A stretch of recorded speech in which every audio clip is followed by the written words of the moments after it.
A penguin, a panda, a pigeon, and a pirate walk into a bar. Google was once simple, and the web was like the Wild West. Whoever drew fastest would ultimately emerge victorious. But there was an obvious problem with this, because it meant that anyone could get to the top of Google without there being any real necessity to create a high-quality website. You could write the lowest quality content in misspelled, broken English, and you could cover it in spammy ads. But as long as you had lots of keywords and lots of links, you'd still come out on top in the results.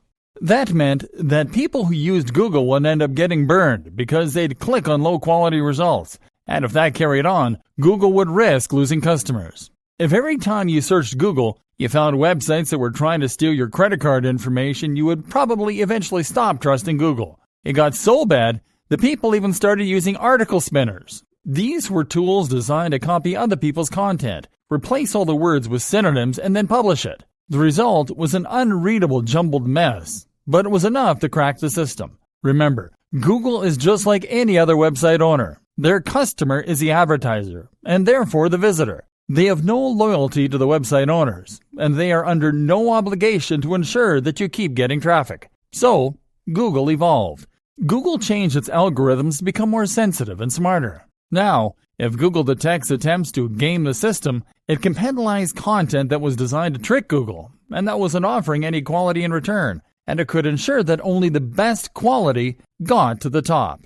Google's algorithms rolled out, each with a different name, and each of which would shake up the market in a huge way. For example, all Google's updates and what they mean for a good SEO strategy. Panda.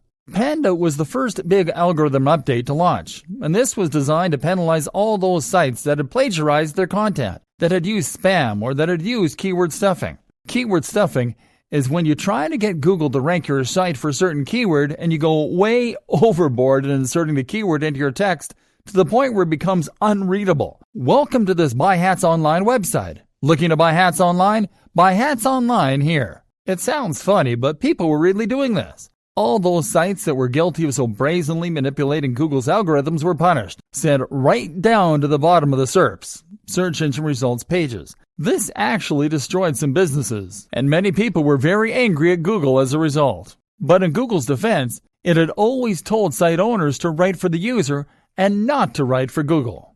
Penguin. Penguin targeted spammy techniques focused around links.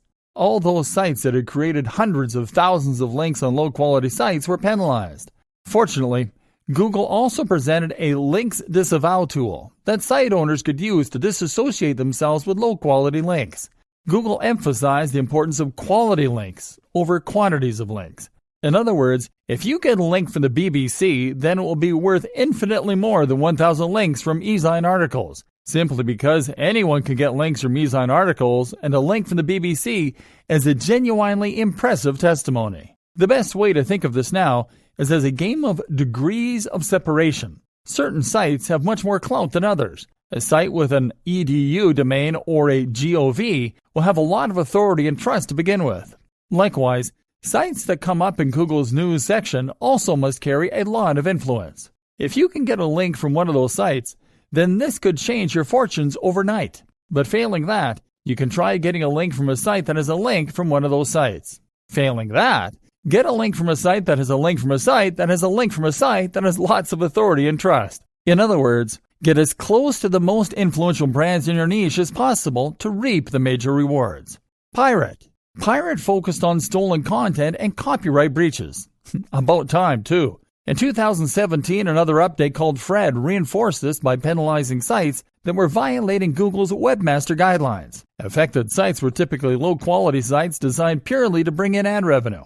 Pigeon. Pigeon is all about local search, and it basically makes the location that the search is being carried out in even more important. That's why one of the best strategies for a new SEO campaign today is to start local. Start by targeting Buy Hats Online Santa Monica, and only then branch out into other areas and more global searches. Another update in 2016 called Possum doubled down on this, with queries performed closer to a business being more likely to bring that business up as a result. Mobile. The mobile friendliness update was designed to make webmasters create sites that would be optimized for mobile. This meant they should load quickly, use a responsive design that would change shape depending on the size of the screen, use touch-friendly navigation elements. Speed optimizations became especially important, in fact. And this is something that Google is really pushing for right at the moment. It wants to ensure that users have the best possible experience from start to finish. So, if your site is filled with unnecessary plugins that just slow things down, then you should remove them. Google actually offers a site speed test and a mobile friendliness test, both of which can be run very easily through the browser. Test both these on your site to ensure that your page meets the new requirements, and you can avoid being penalized for not catering to what is now a significantly large portion of the overall audience. AMP.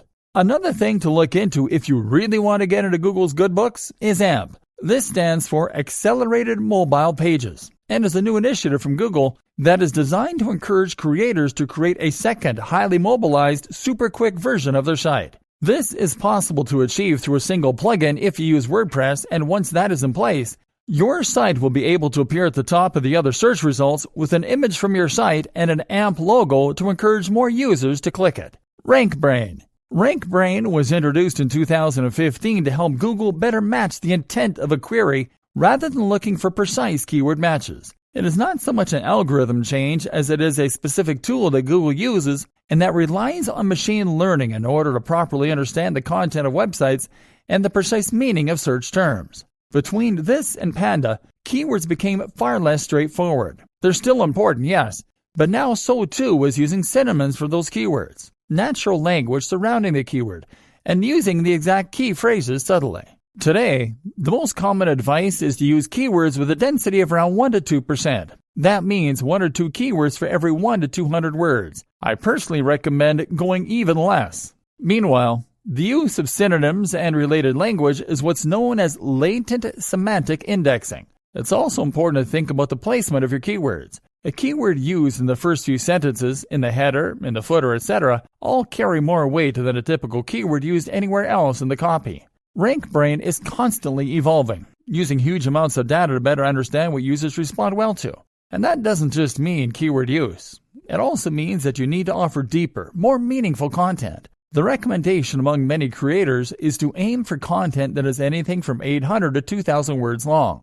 This should include links out to other useful sites to act as references. I highly recommend linking out to research and studies if you are writing a scientific piece. And it should include images and charts and bullet points. RankBrain also brings even tighter focus onto UX, user experience. Using its machine learning chops, RankBrain can look around your site as though it were a real person, and it can decide what makes for a good experience and what makes for a bad one.